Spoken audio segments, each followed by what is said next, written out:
The other side just a little bit, because essentially the kind of response, I think, from a lot of progressives was somewhere between meh and really being actually upset and feeling that they were essentially set aside by the Hillary Clinton campaign, that they're being taken for granted. Let me show you a poll that came out from Monmouth University. This is before the pick, and it asked which pick would make you more likely to support Hillary Clinton. Right at the top, Bernie Sanders. That was never going to happen. Clearly, he wasn't even being vetted, right? I think that was pretty clear.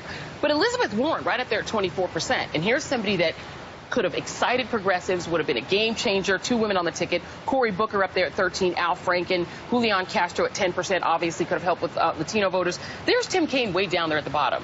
He was never somebody that was going to really excite progressives. Have progressives been taken for granted with this pick?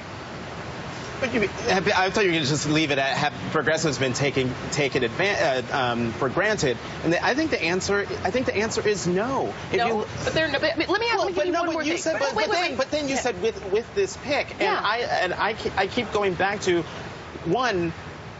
The platform, her candidacy, her stances have moved as a result of progressives in the party, but all shifted leftward a bit. But also, again, she's looking to win the White House and then to govern. And if what you have is a progressive agenda, then you are going to get it. If you have a President Hillary Clinton, you ain't going to get it if it's a President Trump. But here's the thing. Here's the thing. Taken before people started to learn about him, because if you look at his whole record, I mean, I think everybody is focusing just on a couple things here and there rather than 100% voting, pro-choice voting record.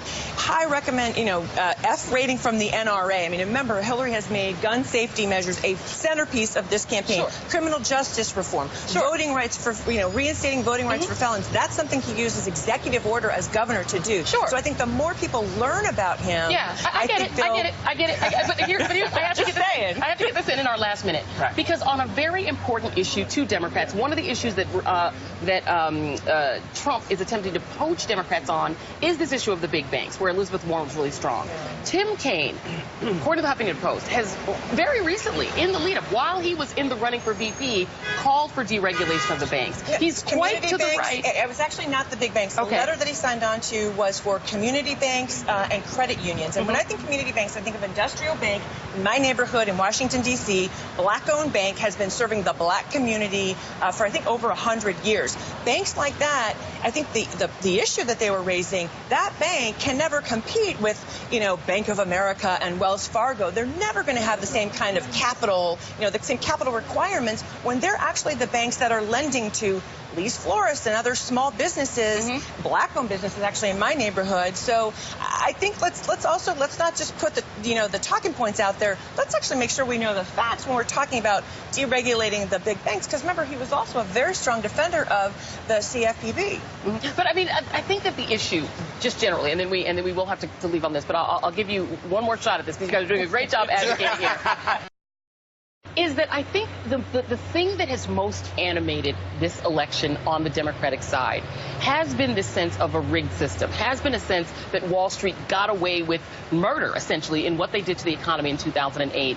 And the sort of revolutionary fervor, the sort of energy on the party is on the left. And so by picking somebody who's such a centrist, he's not a blue dog, that's true, but he's personally pro-life. He's a white guy, which is, I think we thought she was going to do that. He doesn't get you young voters. He doesn't get you women. He doesn't excite the base of the party. Let's come on, it's been a day. And he doesn't get the people who are upset about Wall Street. That's what animated the party. How is Hillary Clinton going in this direction? But there are a lot of things. There are a lot of things that animated the party. And I mean, if we're going to go down this route, I mean, we could talk.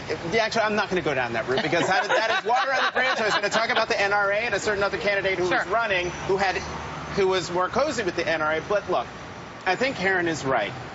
Senator Kaine is someone who people are going to get to know, and I know Senator Kaine. I've talked to Senator Kaine, but there are things that I read about him in his profiles in the Washington Post and the New York Times that I didn't know, that I think for the base they're really going to like. And I did my own little Twitter poll, and hey, we both did Twitter polls. Okay, hold on.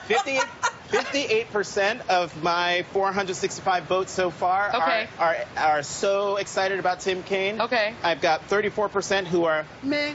But the key, only 8% are saying, I'm not feeling it. Okay, all right. And my competing Twitter poll, 1,089 votes. Excited, 39%. Okay with it, 44%. Disappointed, 12%. Other, 5%. And I'm going to take host privilege and leave on that note. Thank you to Karen, Finney, and Jonathan.